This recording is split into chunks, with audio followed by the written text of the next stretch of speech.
Bismillahirrahmanirrahim.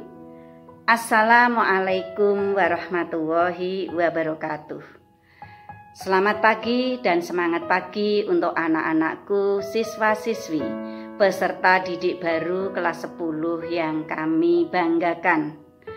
Puji syukur alhamdulillahirabbil alamin, suatu anugerah dari Allah Subhanahu wa taala. Kalian bisa melanjutkan untuk belajar di SMA Negeri 2 Boyolali. Selamat untuk kalian semuanya.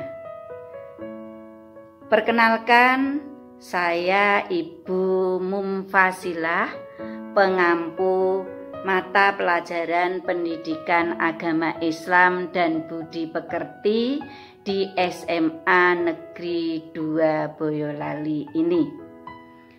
Izinkan pada kesempatan ini saya mengisi kegiatan MPLS dengan materi anti radikalisme dan anti korupsi di sekolah.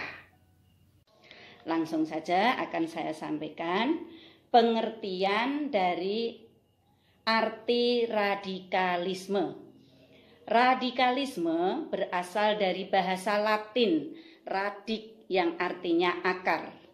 Sedangkan menurut istilah, radikal itu sendiri memiliki arti ekstrim atau fanatik.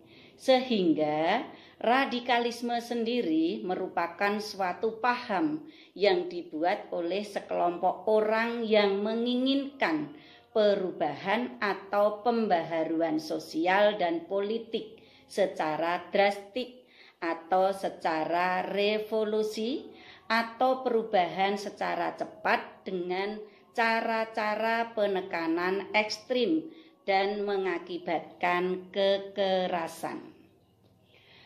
Karakteristik sikap radikalisme. Yang pertama, sikap tidak toleran dan tidak menghargai pendapat atau keyakinan orang lain. 2. Sikap fanatik, yaitu sikap yang membenarkan diri sendiri dan menyalahkan orang lain. 3.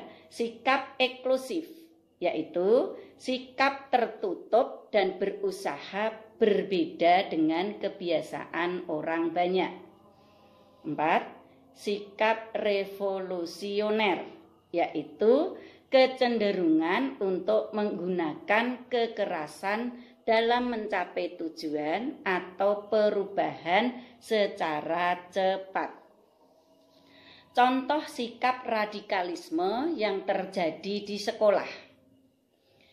Sikap radikalisme di sekolah dapat terlahir dari guru ke siswa atau dari siswa ke siswa. Contoh kasus yang terjadi. Pertama, saat ada guru yang menyampaikan materi pembelajaran di luar konteks KD dengan menyisipkan paham yang dianut guru tersebut. Misalnya, menyisipkan tentang komunis. 2. Warga sekolah yang tidak mau hormat terhadap bendera Sang Merah Putih atau tidak mau menyanyikan lagu Indonesia Raya. 3. Adanya suatu sikap yang cenderung menjelek-jelekan paham kepercayaan orang lain karena menganggap paham kepercayaannya lah yang paling baik dan benar. Cara mencegah radikalisme di sekolah. Untuk mencegah adanya radikalisme di sekolah, kegiatan positif perlu diselenggarakan, antara lain: pertama, mengadakan kegiatan dengan pihak kepolisian dan TNI dengan tujuan untuk menanamkan rasa cinta bangsa dan bela negara. Kedua, mengadakan kegiatan dengan Departemen Agama dengan tujuan untuk mencegah fanatisme dan radikalisme yang berhubungan dengan agama.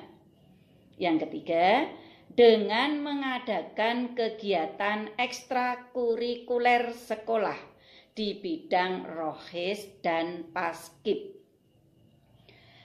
Hal-hal lain yang perlu diadakan di sekolah untuk mencegah radikalisme antara lain: 1. Perlu meningkatkan kemampuan untuk deteksi dini terhadap siswa yang mulai menyimpang, terutama menyimpang pada keumuman ajaran agama. 2. Selalu menanamkan nilai-nilai Pancasila baik pada siswa maupun guru di sekolah. 3. Memberikan informasi terhadap radikalisme sehingga dapat menjadi antisipasi supaya siswa ataupun guru tidak terjerumus dan menyebarkan faham radikal. Selanjutnya, pengertian korupsi. Arti korupsi. Korupsi merupakan suatu kejahatan besar yang dapat merugikan negara dan rakyat. Korupsi tidak kalah berbahayanya dengan radikalisme. Korupsi berasal dari bahasa Latin corruptio, yang berarti penyelewengan atau penggelapan barang atau uang milik orang lain atau perusahaan lain atau negara. Penyebab terjadinya korupsi. Ada 2 faktor penyebab terjadinya korupsi, yaitu faktor internal dan faktor eksternal. Faktor internal yang pertama, sifat rakus. Artinya, manusia tidak puas dengan apa yang dimiliki saat ini, sehingga mendorong manusia untuk melakukan korupsi. 2. Gaya hidup konsumtif. Gaya hidup semacam ini membuat manusia sangat boros, sehingga mendorongnya untuk melakukan korupsi. 3. Moral yang kurang kuat. Saat ini seseorang lebih mementingkan diri sendiri, sehingga mendorongnya untuk melakukan korupsi tanpa memikirkan kerugian orang lain. 4. Adanya niat. Yang kedua, faktor eksternal. Yang pertama, faktor politik. Kekuasaan membuat seseorang lupa dengan apa yang seharusnya dilakukan, sehingga demi mendapatkan jabatan di dalam politik, banyak orang yang tidak segan melakukan korupsi. 2. Faktor hukum. Sistem hukum di Indonesia banyak sekali pro kontranya, sehingga terkadang demi memenangkan hukum akan ada permainan korupsi untuk mendapatkan aman. 3. Faktor ekonomi. Saat gaji tidak sepadan dengan pengeluaran, maka biasanya orang akan melakukan korupsi. 4. Adanya kesempatan. Contoh korupsi yang terjadi di sekolah. korupsi tidak hanya berkaitan soal uang. Di sekolah, korupsi bisa berupa korupsi waktu dan korupsi nilai. Berikut contoh korupsi di sekolah. Pertama, ketika ada acara sekolah, sebagai panitia OSIS melebihkan dana atau markup anggaran yang dibutuhkan untuk acara. Padahal dana itu sebenarnya tidak dibutuhkan.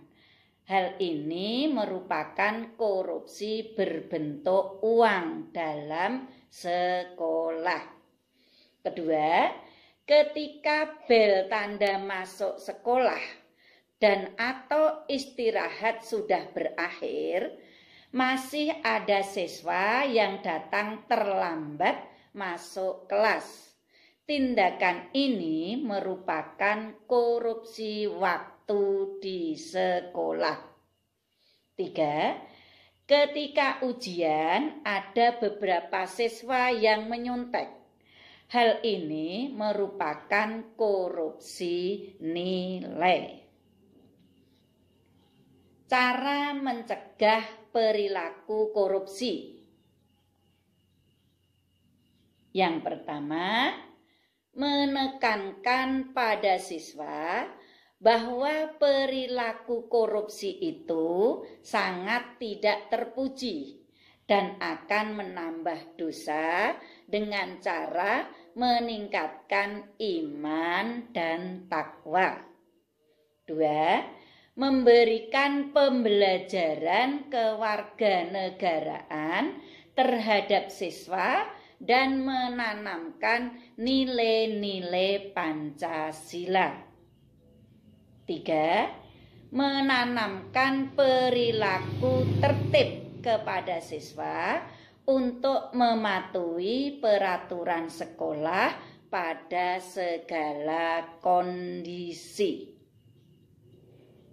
Dan yang keempat, menekankan sikap percaya diri terhadap siswa saat mengerjakan ujian, sehingga mereka tidak mencontek dan saling bertukar jawaban antar teman.